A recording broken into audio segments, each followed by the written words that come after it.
Praise the lord. హల్లెలూయా.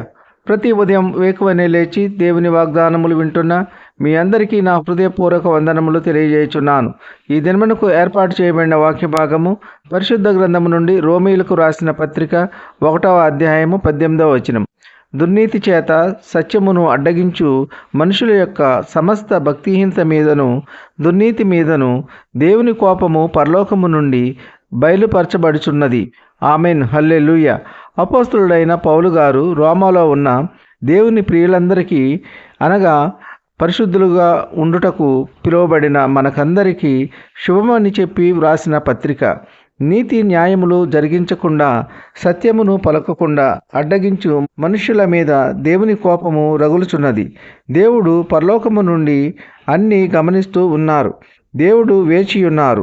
ఇంకా నా బిడ్డ మారు మనసు పొందుతాడు, రక్షణ పొంది నా మార్గంలో నడుస్తాడు, నా ఆజ్ఞలను గైకొని జీవిస్తాడు అని దేవుడు ఎదురు చూస్తున్నారు.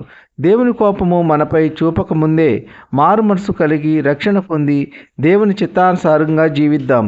నీతి న్యాయములను అనుసరింపకుండా మన ఇష్టానుసారంగా దేవుని భయము లేకుండా దేవునికి వ్యతిరేకమైన కార్యములు జరిగిస్తే తప్పకుండా దేవుని ఉగ్రత రగులుతుంది. దేవునికి కోపము వచ్చే పనులు చేయకూడదు. అనేక ప్రాంతాలలో ఎన్నో భయంకరమైన సంఘటనలు జరుగుతున్నవి. సునామీలు, భూకంపాలు, భయంకరమైన ట్రైన్ యాక్సిడెంట్లు, వరదలు, విమానాలు కూలిపోవడం, ఇదంతా దేవుని ఉగ్రత. దేవునికి విరోధమైన కార్యములు తలపెడితే దేవుని కోపము తప్పకుండా రగులుతుంది. కావున ప్రియ సహోదర సహోదరి, దేవునికి ఇష్టమైన కార్యములు చేద్దాం, దేవుని దీవెనలు పొందుదాం. ఈ కొద్ది మాటలు దేవుడి దీవించునుగాక. ఆమెన్. ప్రార్థన. కృపా సత్య సంపూర్ణుడా, మీ ఘనమైన ఉన్నతమైన నామమునకు వేలాది వందనాలు స్తుతులు చెల్లించున్నాం తండ్రి. మీరు గొప్ప దేవుడవు, శక్తివంతుడు, సర్వాధికారి. మీకు స్తోత్రములు. ఈ వేకువనే లేచి ఎందరైతే మీ వాక్యము విని మిమ్మలను అంగీకరించి ఉన్నారో అటువంటి బిడ్డలందరినీ దీవించండి, ఆశీర్వదించండి. మీ ప్రియబిడ్డల యొక్క అవసరతలు, అక్కరలు, కొరతలు తీర్చండి. అప్పుల బాధలు, ఆర్థిక సమస్యల నుండి విడుదల దయచేయండి. ఉద్యోగం లేని బిడ్డలకు ఉద్యోగములు దయచేయండి. వివాహములు కాని బిడ్డలకు వివాహములు జరుగులాగానే మీ కృప ఉంచండి. గర్భఫలము లేని బిడ్డలకు గర్భఫలం దయచేయండి.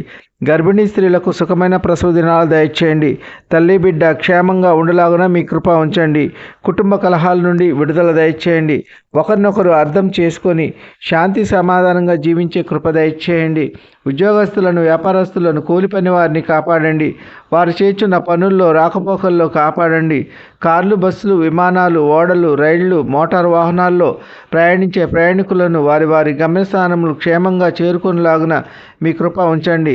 వాహనములు నడుపుతున్న డ్రైవర్స్, పైలట్స్ను కాపాడండి. వారు వాహనములు నడపడానికి తగిన జ్ఞానమును దయచేయండి. వారి చుట్టూ మీ యొక్క దూతలను కావలి ఉంచండి.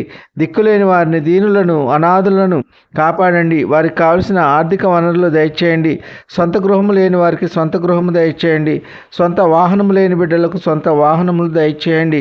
వికలాంగులను కాపాడండి. వారికి కావలసిన ఆర్థిక వనరులు దయచేయండి. ఈ కొద్ది మనవులు ప్రభు అయిన యేసుక్రీస్తు పేరు వేడుకుంటున్నాము తండ్రి. ఆమెన్. విన్న వాక్యము దీవెనకరంగా ఉన్నట్లయితే లైక్ చేయండి, షేర్ చేయండి, సబ్స్క్రైబ్ చేసుకోండి. మీ సహోదరుడు Kola Daniel. God bless you.